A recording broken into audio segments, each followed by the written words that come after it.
नमस्कार, आप देख रहे हैं आज तक। आपके साथ मैं हूं अंजना ओम कश्यप। कंगना रनौत ने बड़े शौक से बांद्रा के पाली हिल में अपना घर बनाया था। क्या कुछ उस पर हुआ है हम आपको बताएंगे, लेकिन उससे पहले इस बड़ी खबर के साथ शुरुआत कर रहे हैं। आपको बता दें कि अब मामला 22 को हाईकोर्ट में सुनवाई के साथ आगे बढ़ने वाला है, क्योंकि कंगना के घर पर एक्शन हो सकता है, ऐसा सूत्रों के हवाले से खबर आ रही है। क्योंकि पहले दफ्तर पर हुआ बीएमसी का एक्शन और अब घर पर भी इसी तरह के एक्शन की तैयारी में बीएमसी है। इसी के साथ रामदास अठावले आज मिलने गए उनके घर पर कंगना रनौत से। कंगना के दफ्तर में बिजली का जो कनेक्शन है वो कट चुका है, रोशनी करने की कोशिश हो रही थी। कंगना जिम्मेदारी के साथ बोले, ऐसा एनसीपी के नेता शरद पवार ने कहा। हालांकि बीते दिनों उन्होंने कहा था बीएमसी की कार्रवाई ठीक नहीं है। कंगना केस में अब हाईकोर्ट में अगली सुनवाई 22 को होगी। तो अब रुख उस खबर का, उस रिपोर्ट का जो हम आपको दिखाने वाले थे। कंगना रनौत ने बड़े शौक से बांद्रा के पाली हिल में अपना दफ्तर बनवाया था। 48 करोड़ खर्च किए थे रुपए, लेकिन उद्धव ठाकरे सरकार से पंगे में उनका ये आलीशान दफ्तर तहस नहस हो गया। अपने सपनों के आशियाने की बर्बादी देखने आज खुद पहुंची कंगना। कंगना ने अपनी आंखों से देखा कि किस तरह से बीएमसी के बुलडोजर और हथौड़े ने उनके इस दफ्तर पर कहर बरपाया। घर टूटा है, कंगना का हौसला नहीं टूटा। सपना टूटा है, कंगना नहीं टूटी है। ना झुकेंगी और ना ही रुकने वाली है कंगना। अपने सपनों के दफ्तर का मलबा देखने पहुंची कंगना। घड़ियों की सुइयों ने 4 बजने का इशारा किया और कंगना रनौत अपने घर से पाली हिल वाले दफ्तर के लिए निकल पड़ी। कुछ ही पलों में कंगना की गाड़ी उनके उस दफ्तर पर पहुंच गई जो अब मलबे के ढेर में तब्दील हो चुका है। वो दफ्तर जिसे 48 करोड़ रुपए की लागत से बड़े शौक से कंगना ने बनवाया था, उसे अब हैरत भरी नजरों से देख रही थी कंगना। बुधवार सुबह 10:30 बजे तक तो दफ्तर चमचमा रहा था। वो अब कंगना के सामने जैसे अपनी बर्बादी की गवाही दे रहा था। कंगना रनौत का ये सिर्फ दफ्तर नहीं था, एक सपना था। मणिकर्णिका फिल्म्स का इसे नाम दिया था, लेकिन बीएमसी के बुलडोजर और हथौड़ों ने इसे चकनाचूर कर दिया था। कंगना की आंखें इस मलबे के बीच अपने सपनों के आशियाने को तलाश रही थी, लेकिन यहाँ वो आशियाना कहाँ था? यहाँ तो थे टूटे हुए प्लास्टर, टूटी हुई टाइल्स, टूटे हुए मार्बल, टूटे हुए दरवाजे, टूटे हुए चौखट, टूटी हुई खिड़कियां। बीएमसी के बेरहम हथौड़ों और ड्रिल मशीन ने इस दफ्तर की सारी खूबसूरती पर वज्रपात कर दिया था। दीवारों से सीमेंट तक पोंछ डाला था, जमीन पर मलबा पड़ा हुआ था। कंगना खामोश निगाहों से अपने इस टूटे हुए सपनों को निहार रही थी। करीब 10 मिनट तक अपने इस आशियाने को निहारने के बाद कंगना बाहर निकल आई। कंगना रनौत लगभग 10 मिनट तक अपने दफ्तर पर रुकी और यहाँ से जाती हुई हाथ उन्होंने बांधे हुए हैं और चेहरा नीचे है, कुछ भी नहीं बोला।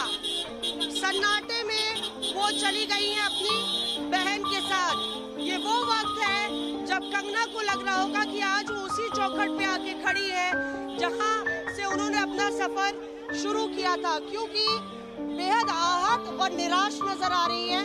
अब देखना होगा कि जो भी जायजा उन्होंने यहाँ से लिया है, पूरा यहाँ इलाके में आंगन में आई थी, जो भी जायजा उन्होंने लिया है, किस तरह से इसको वो समझती हैं और किस तरह से इस लड़ाई को आगे लेकर जाती हैं। पर एक बात साफ है, कोई संशय नहीं, काफी कॉन्फिडेंट और हाँ, हालांकि ये जरूर था कि बिल्कुल शांत और थोड़ी सी निराश जरूर नजर आ रही थी वो। कंगना रनौत का इस आशियाने से कितना लगाव था, ये बात महाराष्ट्र सरकार भी जानती थी। तभी तो जब उनका दफ्तर नेस्तनाबूद हुआ तो कंगना किसी सिंगिनी की तरह दहाड़ उठी थी। उद्धव ठाकरे, तुझे क्या लगता है कि तूने फिल्म माफिया के साथ मिलके मेरा घर तोड़ के मुझसे बहुत बड़ा बदला लिया है? आज मेरा घर टूटा है, कल तेरा घमंड टूटेगा। ये वक्त का पहिया है, याद रखना, हमेशा एक जैसा नहीं रहता। कंगना रनौत ने अपने दफ्तर में नुकसान का जायजा लिया और बड़ी खामोशी के साथ वो वापस लौट गई। एक ज्वालामुखी उनके भीतर दहक रही थी। महाराष्ट्र सरकार से कंगना ने जो रण छेड़ा है, अभी उसकी ये शुरुआत है। अभी कंगना का ये दफ्तर टूटा है, खतरा उनके उस घर पर भी मंडरा रहा है जिसमें वो रहती है। लेकिन कंगना उस मिट्टी की बनी हुई है जो ना झुकना जानती है और ना ही टूटना। उद्धव सरकार और उनकी जंग का क्लाइमैक्स कौन लिखता है, बस इंतजार कीजिए। मौसमी सिंह के साथ पंकज उपाध्याय, मुंबई, आज तक। और ये लड़ाई किस हद तक पहुंच गई है, इसका अंदाजा आप इस बात से लगा सकते हैं कि कंगना रनौत की मां आज सामने आई। उन्होंने कहा मुझे अपनी बेटी पर गर्व है। उन्होंने ये भी कहा कि मैं पहले कांग्रेस पार्टी में हम लोग जुड़े हुए थे, पूरे परिवार का जुड़ाव कांग्रेस से था, लेकिन इस मुद्दे के बाद हमने बीजेपी का साथ थाम लिया है। जी हाँ, आशा रनौत, कंगना रनौत की मां ने कहा कि मुझे अपनी बेटी पर गर्व है और धन्यवाद किया प्रधानमंत्री नरेंद्र मोदी से लेकर गृह मंत्री अमित शाह। पूरे भारत की जनता की दुआएं उसके साथ है और मुझे ये बड़ी खुशी की बात है और मुझे अपनी बेटी पे बहुत गर्व है कि वो हमेशा सच्चाई के साथ रही है और रहेगी भी। और ज़्यादा अपने गृह मंत्री अमित शाह का मैं बहुत धन्यवाद करती हूँ। उन्होंने, हालांकि हम उस पार्टी से जुड़ित भी नहीं है, हम कांग्रेसी थे, है ना, खुद से हम कांग्रेसी थे। हमारे जो ग्रैंडफादर थे इन वो भी कांग्रेसी थे, शुरुआत उन्होंने कांग्रेस की थी, लेकिन फिर भी हमें वहाँ से सपोर्ट मिली है। उनको सबको पता है कि हम शुरू से कांग्रेसी थे, लेकिन फिर भी हमें सपोर्ट मिली किसकी, अमित शाह जी की, जिन्होंने मेरी बेटी को सिक्योरिटी दी। और मोदी जी का मैं बहुत धन्यवाद करती हूँ, जिन्हें कहने की मेरी बेटी देखो आ जाओ वहाँ पे क्या हुआ, अगर मेरी बेटी को सिक्योरिटी नहीं होती तो उसके साथ क्या नहीं होता। अब हम मोदी जी के साथ जय श्री राम। कंगना रनौत की मां गर्व जताती हुई अपनी बेटी पर। कंगना रनौत ने आज अपने ऑफिस का दौरा किया, देखा कि बीएमसी का हथौड़ा उनके दफ्तर में कहां-कहां पड़ा है। एक तरफ अपने सपनों के ऑफिस की टूटी फूटी हालत देखकर कंगना का क्रोध भड़का हुआ है, दूसरी तरफ देश में अलग अलग शहरों में कंगना के समर्थन में विरोध प्रदर्शन हो रहे हैं। ये देखिए, आगरा, पटना, शिमला, मंडी, प्रयागराज, सहारनपुर, कुल्लू, मऊ, हर जगह कंगना के समर्थन में लोग उतरे और महाराष्ट्र सरकार के विरोध में।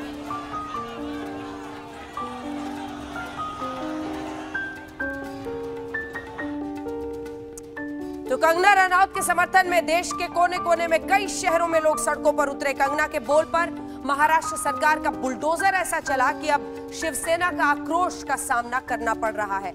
हिमाचल से लेकर मुंबई तक, यूपी से लेकर हरियाणा तक करणी सेना और बीजेपी के कार्यकर्ता कंगना के समर्थन में उतरे हैं। उद्धव ठाकरे और संजय राउत के पुतले दहन किए जा रहे हैं।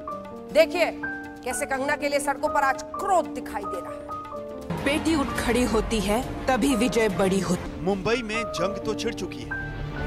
कंगना रनौत और उद्धव ठाकरे की इस जंग में यलगार है, ललकार है, अहंकार है, प्रहार है, सरकार है। कंगना और महाराष्ट्र सरकार के बीच ये जंग मुंबई आने के लिए शुरू हुई थी और अब मुंबई में कंगना के ऑफिस पर पटकते हथौड़े और बुलडोजर की चोट से और तगड़ी हो गई। कंगना के बोल पर शिवसेना का बुलडोजर चला तो देश में उद्धव सरकार के खिलाफ विरोध की ज्वाला धधकने लगी। करणी सेना से लेकर बीजेपी तक कंगना के समर्थन में सड़कों पर उतर पड़ी। शिवसेना के खिलाफ आक्रोश है। कंगना के लिए लोग गरज रहे हैं, उद्धव सरकार पर बरस रहे हैं। शिवसेना जो खान गैंग की इस समय गुलाम बनी बैठी है, दाऊद की गुलाम बनी बैठी है शिवसेना, जो कभी बाल ठाकरे की हुआ करती थी, आज दाऊद इब्राहिम जिस शिवसेना को चला रहा है उसके विरोध में हमने उसका पुतला दहन किया है और सबक सिखाने का काम किया है। वो कमजोर नहीं है, हम उनके साथ खड़े हैं, हम आखिरी सांस तक कंगना रनौत जी का साथ देंगे। संजय राउत की बापोती नहीं है जो वो उसको मुंबई आने से रोकेगा या उसके साथ गलत व्यवहार करेगा या उसको मारने की धमकी देगा। तू आ, मैं तो अब भी कह रही हूँ कि आ तू हमारे उत्तर प्रदेश में, हम बताते हैं कि क्या होता है। जो एक दरिंदा है उसको उसकी औकात दिखाना चाहते हैं, इसलिए उसको चूड़ी पहनाई है। अपने समर्थकों में कंगना झांसी की रानी बनी हुई है। पुतले दहन हो रहे हैं उद्धव ठाकरे के, संजय राउत के। मऊ से लेकर आगरा तक, जमशेदपुर से सोनीपत तक, मुंबई से मनाली तक, मंडी से पटना से वाराणसी तक। और इस शोर में शिवसेना के खिलाफ जोर है।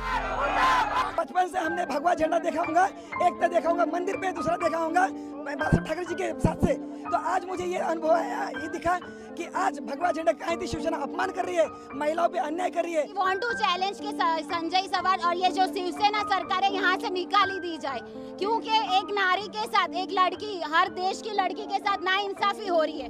आज मेरा घर टूटा है, कल तेरा घमंड टूटेगा। जितनी आग कल कंगना के भाषण में थी। उद्धव ठाकरे, तुझे क्या लगता है कि तूने फिल्म माफिया के साथ मिलके मेरा घर तोड़ के मुझसे बहुत बड़ा बदला लिया है?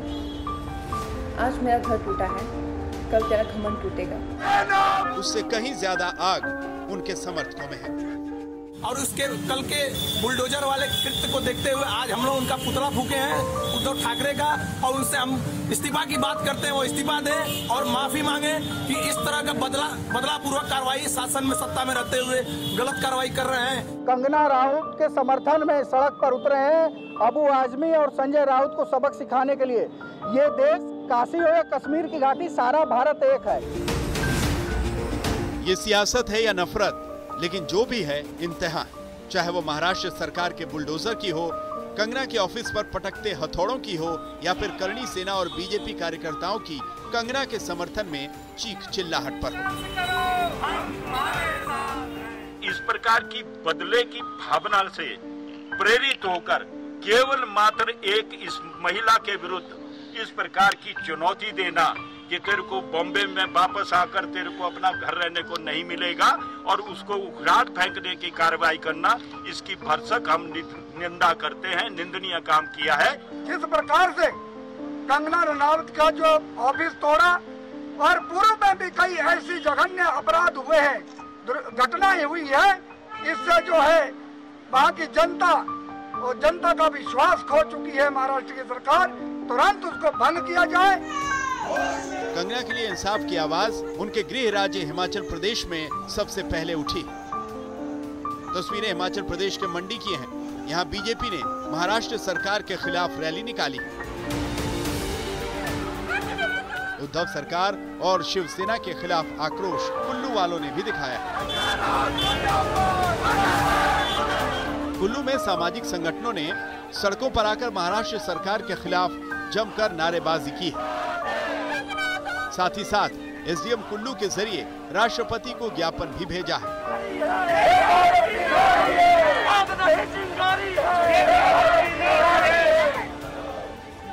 शिमला में कंगना के लिए भारतीय जनता पार्टी के महिला मोर्चा ने आक्रोश दिखाया है। सभी बहनें मिलकर कंगना के लिए आवाज उठा रही है और ये आवाज पूरे देश में जाएगी, क्योंकि पूरी महिला शक्ति जो है वो एकत्रित हो गई है। किसी बहन का घर तोड़ना और बिना समय दिए तोड़ना, ये शिवसेना ने एक ऐसा काम किया है जिसकी पूरे देश में भर्त्सना हो रही है। एक तरफ बीजेपी ने कंगना के लिए और उद्धव ठाकरे के खिलाफ अपने सारे मोर्चे खोल दिए हैं, तो वहीं करणी सेना भी शिवसेना के खिलाफ तनकर खड़ी है। मुंबई से लेकर आगरा, मऊ, अलीगढ़, जमशेदपुर, सोनीपत में करणी सेना ने कंगना के लिए अपना आक्रोश दिखाया। आप तस्वीरों में देख सकते हैं कैसे करणी सेना ने महाराष्ट्र के खिलाफ न सिर्फ नारेबाजी की बल्कि विरोध के पुतले भी फूंके।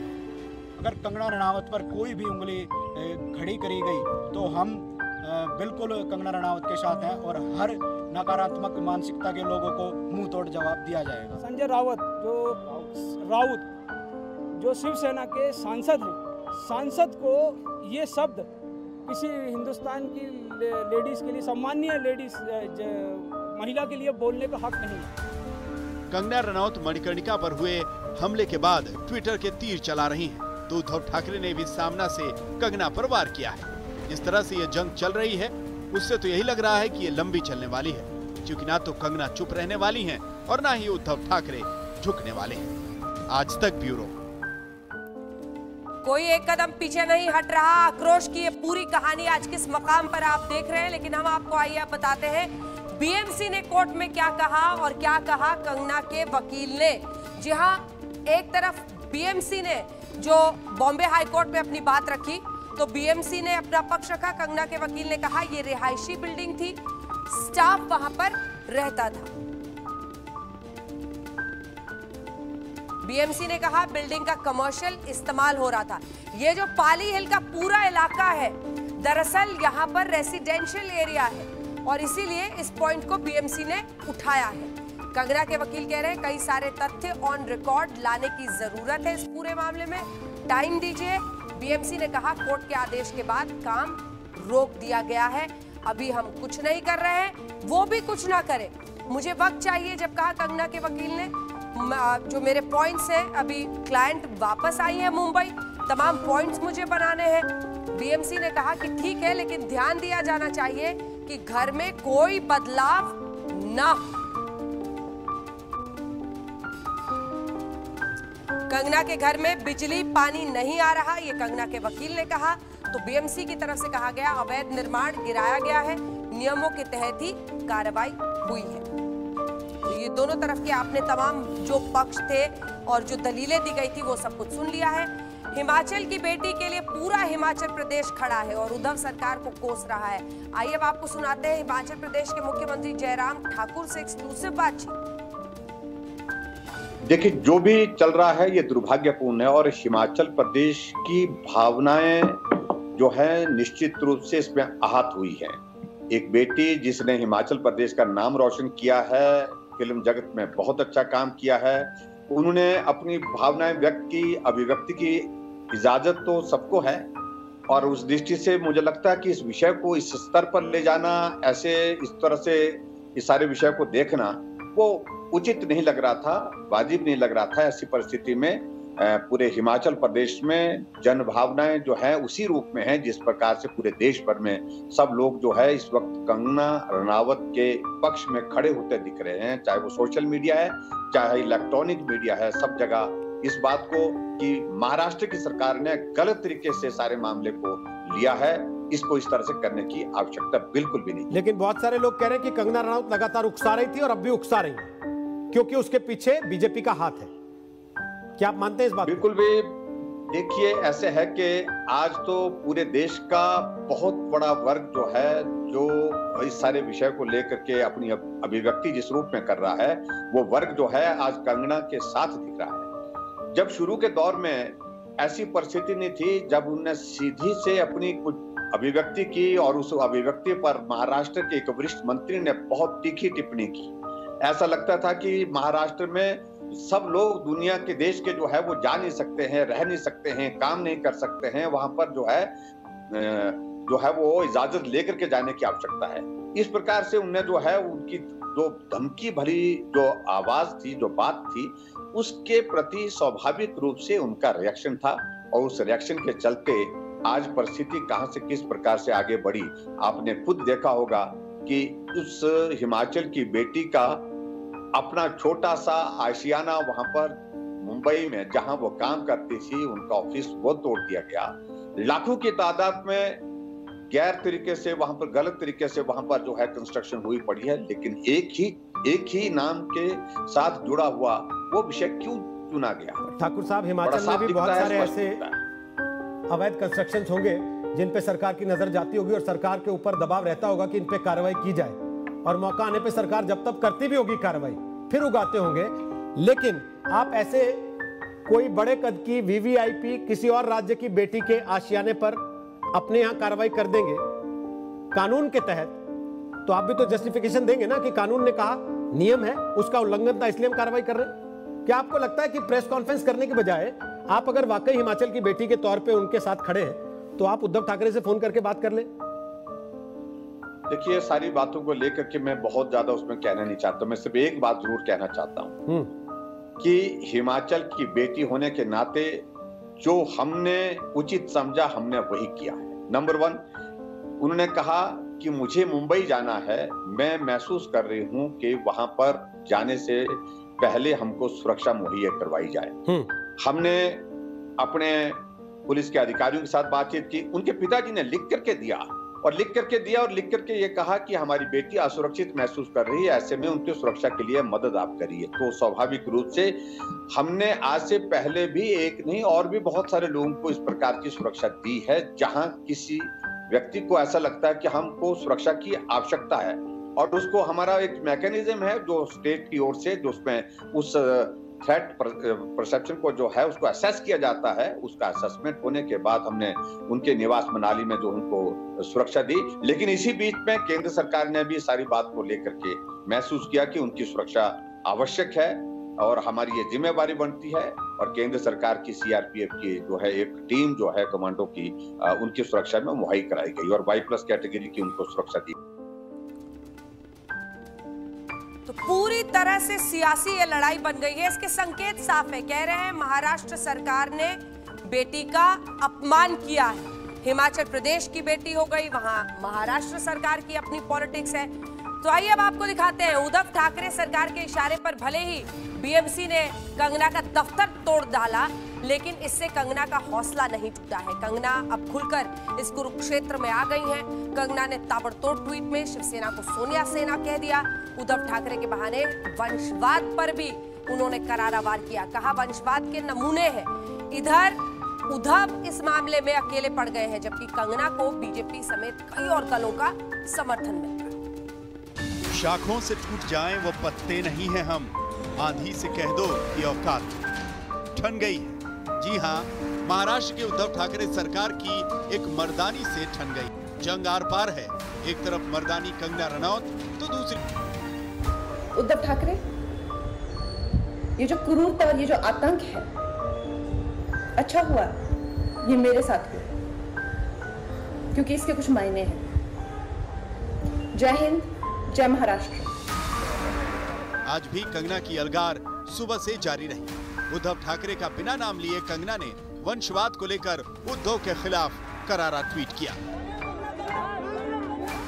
तुम्हारे पिताजी के अच्छे कर्म तुम्हें दौलत तो दे सकते हैं, मगर सम्मान तुम्हें खुद कमाना पड़ता है। मेरा मुंह बंद करोगे, मगर मेरी आवाज मेरे बाद फिर लाखों में गूंजेगी। कितने मुंह बंद करोगे, कितनी आवाजें दबाओगे, कब तक सच्चाई से भागोगे तुम? कुछ नहीं हो, सिर्फ वंशवाद का एक नमूना हो। बुधवार को जिस तरह कंगना का आशियाना तोड़ा गया था, जिस तरह उनके चमचमाते दफ्तर को बीएमसी के बुलडोजर और हथौड़ों ने तहस नहस कर दिया था, कंगना के भीतर आक्रोश उबाल मार रहा था। कंगना रनावत यहाँ पे देखते हुए ये पूरा बर्बादी का मंजर, पूरा टेबल, फर्नीचर, चेयर सब कुछ तोड़ा हुआ है, पूरी अलमारियां टूटी हुई हैं। ये एक्सक्लूसिव तस्वीरें आज तक पर आप देखिए।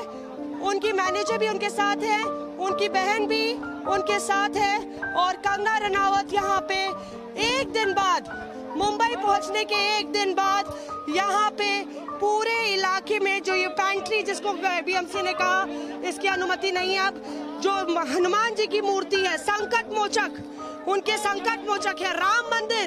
कंगना ने कहा था ये मेरा राम मंदिर है और आज मेरा घर टूटा है, कल तुम्हारा घमंड टूटेगा। यहाँ पे कंगना की एक्सक्लूसिव तस्वीरें आप देख रहे हैं आज तक के टेलीविजन स्क्रीन पर। उद्धव सरकार के इशारे पर बीएमसी को जो करना था उसने कर लिया। आज बारी कंगना की थी। उन्होंने शिवसेना को सोनिया सेना और बीएमसी के दस्ते को गुंडे करार दे दिया। जिस विचारधारा पे श्री बाला साहेब ठाकरे ने शिवसेना का निर्माण किया था, आज वो सत्ता के लिए उसी विचारधारा को बेचकर शिवसेना से सोनिया सेना बन चुके हैं। जिन गुंडों ने मेरे पीछे से मेरा घर तोड़ा, उनको सिविक बॉडी मत बोलो, संविधान का इतना बड़ा अपमान मत करो। तो मुझे अंदाजा मिल रहा है वो 2 करोड़ के ऊपर का अंदाजा मिल रहा है। अभी एग्जैक्ट फिगर समझ में आएगा कि क्या फिगर है। म्यूनिसिपल कभी इस तरीके की हरकत नहीं करती है कि आपके घर में जो मूवेबल आइटम्स है वो डिस्ट्रॉय करके जाती है। तो मूवेबल आइटम्स भी तोड़ दिया उन्होंने। रफली जो मैं आपको फिगर बताया उसके मैं डैमेजेस के लिए क्लेम करूंगा, और वही नहीं, आईपीसी के सेक्शंस 166 को भी मैं इन्वोक करूंगा, गवर्नमेंट से मांगूंगा परमिशन, और क्रिमिनल ट्रेसपास, क्योंकि उनकी हरकत शुरू से ही गलत रही है। वो घर में जब घुसे थे वो भी ट्रेसपास की हरकत थी। किसी को धमकी दे के ऐसे घर में घुस नहीं सकते, आपको बाकायदा एक इंस्पेक्शन का नोटिस देना चाहिए था। इस बीच अमित जोगी ने एक मीम ट्वीट किया, जिसमें एक तरफ बाला साहेब ठाकरे की तस्वीर थी, दूसरी तरफ बाबरी पर चढ़े हुए कार सेवकों की। उसी के नीचे उद्धव ठाकरे की तस्वीर थी और बगल में बीएमसी का बुलडोजर दिखाई दे रहा था, जिसने कंगना का घर तोड़ा था। कंगना ने अमित जोगी के इस मीम की दिल खोलकर सराहना की। मेरे दुश्मनों में ये जानकर अच्छा लगा, बहुत लोग मुझे पहुंचाई हुई हानि से दुखी और चिंतित हैं। मैं उनके आशीर्वाद और स्नेह की आभारी हूँ। कंगना रनौत अब इस लड़ाई में अकेली नहीं है। देश के कोने कोने से उन्हें समर्थन मिल रहा है। जगह जगह कंगना के समर्थन में प्रदर्शन हो रहे हैं। सियासी तौर पर भी उन्हें समर्थन मिल रहा है। बीजेपी तो बाकायदा उनके साथ आ गई है। तो हिमाचल प्रदेश के मुख्यमंत्री जयराम ठाकुर ने कंगना के दफ्तर तोड़े जाने को हिमाचल की बेटी के अपमान से जोड़ दिया है। उन्हें खिलाफ बात करने वालों को हम रास्ते पर रोककर मारेंगे और सरकार के समर्थन से हम ये काम करेंगे, ऐसा महाराष्ट्र के इतिहास में कभी नहीं हुआ। किसी ने आपके खिलाफ बात कही, इसलिए जब आप कार्रवाई करते हो तो ये कायरता है, बदले की भावना है, और महाराष्ट्र में इस प्रकार की भावना का कोई सम्मान नहीं हो सकता। इसकी भर्त्सना करता हूँ। हिमाचल की बेटी कंगना रनावत ने सिर्फ अपनी आवाज बुलंद की, आवाज में कुछ बातों का जिक्र किया जिसमें जो है प्रतिशोध की भावना, बदले की भावना से उन्होंने ये कार्रवाई की है। ये सचमुच में दुर्भाग्यपूर्ण है। महाराष्ट्र सरकार के खिलाफ ऐलाने जंग करने वाली कंगना पर आरएसएस ने भी अपना वरद हस्त रख दिया है। आरएसएस के अखिल भारतीय सह संपर्क प्रमुख रामलाल ने अपने ट्वीट में लिखा, असत्य के हथौड़े से सत्य की नींव नहीं हिलती। तो ये सुसाइड थी कि ये प्लान मर्डर था, लेकिन सुशांत की गलती यही है कि वो उनकी बात मान गया। उन्होंने कहा तुम वर्थलेस हो, वो मान गया। उसने he didn't remember what his mother told him। उन्होंने कहा कि तुम्हारा कुछ नहीं होगा, वो मान गया। वो चाहते ही ये है कि वो इतिहास लिखे और ये लिखे कि सुशांत कमजोर दिमाग का था। अभिनेता सुशांत सिंह राजपूत की रहस्यमय मौत के बाद से ही कंगना मुखर हैं, तो सुशांत के परिवार के लोग भी आंखें मूंद कर उन्हें समर्थन दे रहे हैं। सुशांत की बहन श्वेता सिंह कीर्ति ने कंगना के दफ्तर को ढहाने को लेकर महाराष्ट्र में राष्ट्रपति शासन लगाने की मांग कर डाली। श्वेता ने अपने ट्वीट में लिखा, हे भगवान, ये कैसा गुंडा राज है। इस तरह का अन्याय बिल्कुल भी नहीं सहना चाहिए। क्या राष्ट्रपति शासन इस अन्याय का जवाब हो सकता है? चलो दोबारा राम राज स्थापित करते हैं। कंगना फाइटर रही हैं और इस बार उन्होंने लोहा महाराष्ट्र की उद्धव ठाकरे सरकार से लिया है। करोड़ों लोगों का समर्थन उन्हें हासिल है। कंगना के तेवर बता रहे हैं लड़ाई अभी लंबी चलने वाली है। मौसमी सिंह के साथ पंकज उपाध्याय, मुंबई, आज तक। कंगना और उद्धव ठाकरे सरकार के बीच इस जंग में ऐसे अल्फाजों का इस्तेमाल हुआ जिसे सभ्य समाज स्वीकार नहीं कर सकता। कंगना ने भी उद्धव ठाकरे के लिए तू तड़ाक वाली भाषा में बात की थी, जिसके बाद कंगना के खिलाफ मुंबई के विक्रोली थाने में एफआईआर दर्ज करवा दी गई। मजे की बात यह है कि इससे खराब अल्फाज इस्तेमाल करने वाले संजय राउत पर शिवसेना ने अपनी जुबान सिल ली।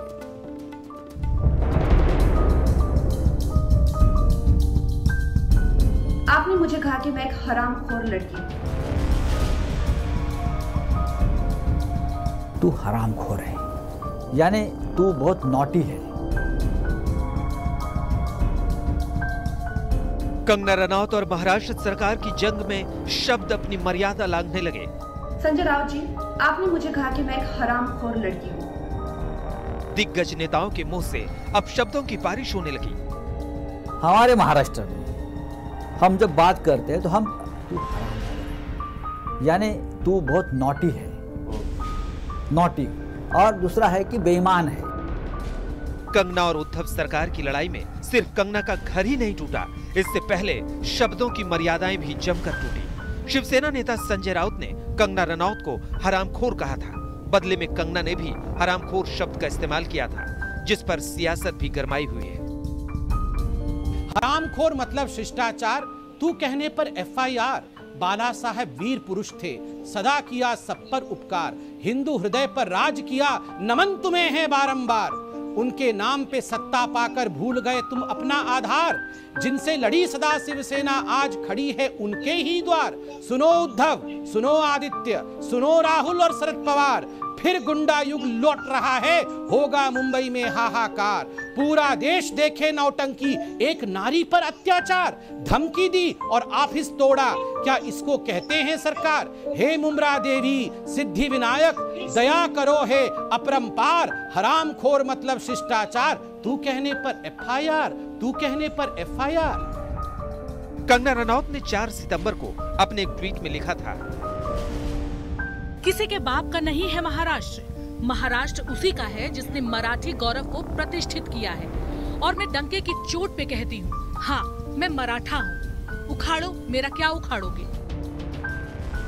कंगना के शब्द यकीनन बहुत उग्र थे, लेकिन आज शिवसेना ने उसका जवाब अपने मुखपत्र सामना में दिया। अखबार ने बैनर में हेडलाइन लगाई, उखाड़ दिया अवैध निर्माण पर बीएमसी का हथौड़ा। कंगना ने कल अपने दफ्तर में तोड़फोड़ के बाद एक वीडियो जारी करके महाराष्ट्र के मुख्यमंत्री उद्धव ठाकरे को कड़े शब्दों में चुनौती दी थी। उद्धव ठाकरे, तुझे क्या लगता है कि तूने फिल्म माफिया के साथ मिलके मेरा घर तोड़ के मुझसे बहुत बड़ा बदला लिया है? आज मेरा घर टूटा है, कल तेरा घमंड टूटेगा। ये वक्त का पहिया है, याद रखना, क्योंकि मुझे पता था हमारे साथ होगा तो होगा, लेकिन मेरे साथ हुआ है, इसका कोई मतलब है, इसके कोई मायने हैं। और उद्धव ठाकरे, ये जो क्रूरता और ये जो आतंक है, अच्छा हुआ ये मेरे साथ हुआ, क्योंकि इसके कुछ मायने हैं। जय हिंद, जय महाराष्ट्र। कंगना की ये चुनौती महाराष्ट्र सरकार को चुभ गई। कंगना के खिलाफ उद्धव के लिए तू तड़ाक वाली भाषा को लेकर केस दर्ज हो गया। मुंबई के विक्रोली थाने में कंगना के खिलाफ एफआईआर दर्ज करवाई गई। उद्धव ठाकरे के खिलाफ अपमानजनक भाषा का इस्तेमाल करने के लिए कंगना के खिलाफ रिपोर्ट दर्ज करवाई गई है। विक्रोली पुलिस ने आईपीसी की धारा 500 के तहत कंगना के खिलाफ एफआईआर दर्ज की है। मुख्यमंत्री उद्धव ठाकरे के खिलाफ अवमानजनक भाषा का उपयोग करना कंगना रनौत के लिए महंगा साबित हो सकता है। मुंबई के विक्रोली पुलिस स्टेशन में उनके खिलाफ आईपीसी की धारा 500 के तहत मामला दर्ज हो गया है, और अगर यह मामला और बढ़ गया तो शिवसेना के सूत्र बताते हैं कि राज्य के अलग अलग इलाकों में इसी तरह के केसेस उनके खिलाफ फाइल हो सकते हैं। गजब बात है, शिवसेना नेता संजय राउत ने कंगना के लिए हरामखोर शब्द का इस्तेमाल किया, तब तो कोई रिपोर्ट दर्ज नहीं हुई, लेकिन कंगना के खिलाफ रिपोर्ट दर्ज हो गई। लेकिन कंगना कहां रुकने वाली है? वो उद्धव ठाकरे पर लगातार ट्वीट बाण चला रही हैं। उद्धव सरकार से पंगे के बाद कंगना को लगातार सियासी समर्थन मिल रहा है। केंद्रीय मंत्री रामदास अठावले भी आज कंगना के टूटे हुए दफ्तर का मुआयना करने पहुंच गए। तो मुझे लगता है कि जानबूझकर इसी तरह उनको तकलीफ देने का काम हो रहा है। मैंने बताया कि मैं भी मतलब मुख्यमंत्री जी से मैं बात करूंगा, जो मुंबई महानगर पालिका के जो अधिकारी आयुक्त है उनसे मैं बात करूंगा, और आपके ऊपर अन्याय नहीं होना चाहिए। आप जैसे एक महिला को इसी तरह की तकलीफ नहीं होनी चाहिए, ऐसा मैंने उनको बताया है। उधर महाराष्ट्र के राज्यपाल भगत सिंह कोश्यारी ने मुख्यमंत्री उद्धव ठाकरे के सलाहकार से बातचीत की और एक्शन पर नाराजगी जताई। राज्यपाल कोश्यारी अब कंगना के दफ्तर पर कार्रवाई को लेकर केंद्र को रिपोर्ट भेजने की तैयारी कर रहे हैं। विद्या के साथ कमलेश सुतार, मुंबई, आज तक। कंगना रनौत शानदार अभिनेत्री है, लेकिन जब उन्होंने महाराष्ट्र सरकार से पंगा लिया तो बॉलीवुड दो हिस्सों में बंट गया। एक धड़े ने चुप्पी साध रखी, दूसरा धड़ा कंगना के समर्थन में खुलकर आ गया। उधर शेखर सुमन के बेटे अध्ययन सुमन ने इस मामले से हाथ जोड़ लिए हैं। उन्होंने अपील की है कि उनका नाम इस विवाद में ना घसीटा जाए। कंगना की जिस बेबाक अंदाज की शुरुआत बॉलीवुड गैंग और नेपोटिज्म से शुरू हुई थी, वो अब महाराष्ट्र सरकार तक पहुंच चुकी है। कंगना के तेवर को लेकर भी बॉलीवुड दो फाड़ में बंटा हुआ है। एक गुट कंगना के साथ खुलकर सामने आ रहा है, तो वहीं दूसरा गुट कंगना के साथ हो रही ज्यादती पर चुप्पी साधे हुए है। लेकिन कंगना भी कहां चुप रहने वाली है, हर चुप्पी को मुंह तोड़ जवाब दे रही है। फैंसी, फेमिनिस्ट, बॉलीवुड कार्यकर्ता, कैंडल मार्च ग्रुप, अवार्ड वापसी गैंग ने हाईकोर्ट के कानून के कत्ल वाले बयान पर कोई कमेंट नहीं किया। बहुत अच्छा, धन्यवाद मुझे एक बार फिर सही साबित करने के लिए। इतना ही नहीं, कंगना रनौत ने एक बार फिर करण जौहर का नाम लेकर उन्हें खुली चुनौती दी। लेकिन बॉलीवुड कंगना को लेकर पूरी तरह से बंट चुका है। मैं कंगना रनौत जी का बहुत बहुत शुक्रगुजार हूं कि उन्होंने हमारी पूरी कौम कश्मीरी हिंदुओं की त्रासदी, उनके दुख, उनका डिस्प्लेसमेंट, उनकी एथनिक क्लींजिंग, उनके जेनोसाइड को लेकर अपने आप को आइडेंटिफाई किया और उनके पेन को जताया। इसी त्रासदी को लेकर, इसी ट्रेजेडी को लेकर, जो कि दुनिया की एक बहुत बड़ी ट्रेजेडी है, उन्होंने जो फिल्म बनाने की इच्छा जताई, हम उनके साथ हैं। नई जनरेशन इस तरह से जो ना इंडस्ट्री को बदनाम करेगी। नई जनरेशन जिन्होंने मतलब अभी आते आते 15 साल पूरे किए और अपनी पहचान बनाई है, जो रोल करने का जो मादा उसने रखा, रोल निभाया अच्छी तरह से, और लेकिन रियल लाइफ में वो बनके एक अपनी स्टेट को जो हमारी जन्मभूमि भी है, हमारी कर्म भूमि भी है और फिल्म इंडस्ट्री की भी कर्म भूमि है। तो फिल्म इंडस्ट्री को माफिया बोलने वाले को देश जो है ना कभी माफ नहीं करेगा। उधर कंगना के साथ एक फिल्म में काम कर चुके शेखर सुमन के बेटे अध्ययन सुमन ने कंगना के मामले में हाथ जोड़ लिए। पहले उन्होंने कंगना के ड्रग्स लेने की बात कही थी, लेकिन अब वो कह रहे हैं कि उन्हें इस विवाद से दूर ही रखा जाए तो अच्छा। एक्चुअली कल से बहुत ज़्यादा डिस्टर्ब हूँ बिकॉज मेरा नाम फिर से ड्रैग किया जा रहा है एक ऐसे इंटरव्यू को लेकर जो मैंने 2016 में दिया था। मैं हाथ जोड़ता हूँ आप सभी से कि प्लीज़ मुझे इसमें ना ड्रैग करें। जो मुझे कहना था वो मैंने 2016 में कह दिया था। तब मुझे और मेरे पूरे परिवार को नेशनल टेलीविज़न पर रिडिक्यूल किया गया था और अब मैं उस बात को भूल चुका हूँ, ज़िंदगी में आगे बढ़ चुका हूँ। इस बीच एक्टर अनुपम खेर खुलकर कंगना के समर्थन में आए और बीएमसी के इस एक्शन को कटघरे में खड़ा किया। गलत गलत गलत है। इसको बुलडोजर नहीं बुलीडोजर कहते हैं। किसी के घरौंदे को इस बेरहमी से तोड़ना बिल्कुल गलत है। इसका सबसे बड़ा प्रभाव या प्रहार कंगना के घर पर नहीं बल्कि मुंबई की जमीन और जमीर पर हुआ है। अफसोस अफसोस अफसोस है। बहरहाल कंगना के तेवरों ने सियासी रूप ले लिया है। बॉलीवुड के दिग्गज भी कंगना मामले पर चुप्पी साधे हुए हैं, लेकिन कंगना शांत रहने वाली नहीं। वो महाराष्ट्र सरकार के अलावा बॉलीवुड को लेकर भी तीखे हमले कर रही हैं। मुंबई से अरविंद ओझा के साथ आज तक ब्यूरो। और अब बात रिया चक्रवर्ती के भाई शौविक चक्रवर्ती की। जी हाँ, शौविक चक्रवर्ती ने एक बड़ा खुलासा किया है और ये खुलासा सुशांत केस में एक बड़ा सबूत बन सकता है। एनसीबी की पूछताछ में रिया चक्रवर्ती के भाई शौविक ने ये कबूल किया है कि वो सुशांत के घर पर ड्रग्स सप्लाई करता था। रिया के भाई शौविक का सबसे बड़ा खुलासा। एनसीबी की पूछताछ में शौविक का कबूलनामा। सुशांत केस में बड़ा सबूत बनेगा शौविक का कबूलनामा। सुशांत के घर शौविक करता था ड्रग्स की सप्लाई। जैसे ही ड्रग गैंग का खुलासा हुआ, केस का रुख ही पलट गया और इन्वेस्टिगेशन में एंट्री हो गई नारकोटिक्स कंट्रोल ब्यूरो की। इस वक्त पूरा ड्रग्स गैंग एनसीबी के शिकंजे में है। चाहे फिर सुशांत केस की आरोपी नंबर 1 रिया चक्रवर्ती हो या फिर उनका भाई शौविक चक्रवर्ती समेत कई ड्रग पेडलर। एनसीबी ने सबको एक एक करके गिरफ्तार कर लिया और अब पूरा ड्रग्स गैंग खुलासे पर खुलासा कर रहा है। ऐसे में सबसे बड़ा खुलासा रिया चक्रवर्ती के भाई शौविक चक्रवर्ती ने किया है। शौविक ने माना कि वो सुशांत के घर ड्रग्स की सप्लाई करता था। शौविक चक्रवर्ती ने माना कि वो ड्रग्स की खरीदारी करता था। शौविक चक्रवर्ती ने माना कि 16 मार्च को उसने सुशांत को ड्रग्स भेजा। रिया चक्रवर्ती के सगे भाई शौविक चक्रवर्ती का यह कबूलनामा ही सुशांत केस में बड़ा सबूत बन सकता है। इससे ये तो साबित हो जाता है कि सुशांत के लिए दोनों भाई बहन ड्रग्स की सप्लाई कर रहे थे। लेकिन क्या सुशांत खुद रिया और शौविक से ड्रग्स मंगवाते थे या फिर रिया और शौविक मिलकर सुशांत को ड्रग्स के दलदल में धकेल रहे थे? इसकी जांच में अभी सीबीआई और एनसीबी लगी हुई। हम आपको बता दें कि आज तक को भी 16 मार्च की एक व्हाट्सएप ड्रग्स चैट हाथ लगी है, जिससे एनसीबी के सामने रिया और शौविक की मुश्किलें बढ़ी हैं। इस ड्रग्स चैट में रिया चक्रवर्ती अपने भाई शौविक से ड्रग्स मांग रही थी। Yes please. वो दिन में 4 सिगरेट पीता है, उसी के हिसाब से प्लान करो। और वो बड की डोज लेता है। हाँ, बड भी। ओके, तो हम 5 ग्राम बड दे सकते हैं, उससे 20 सिगरेट बन सकती है।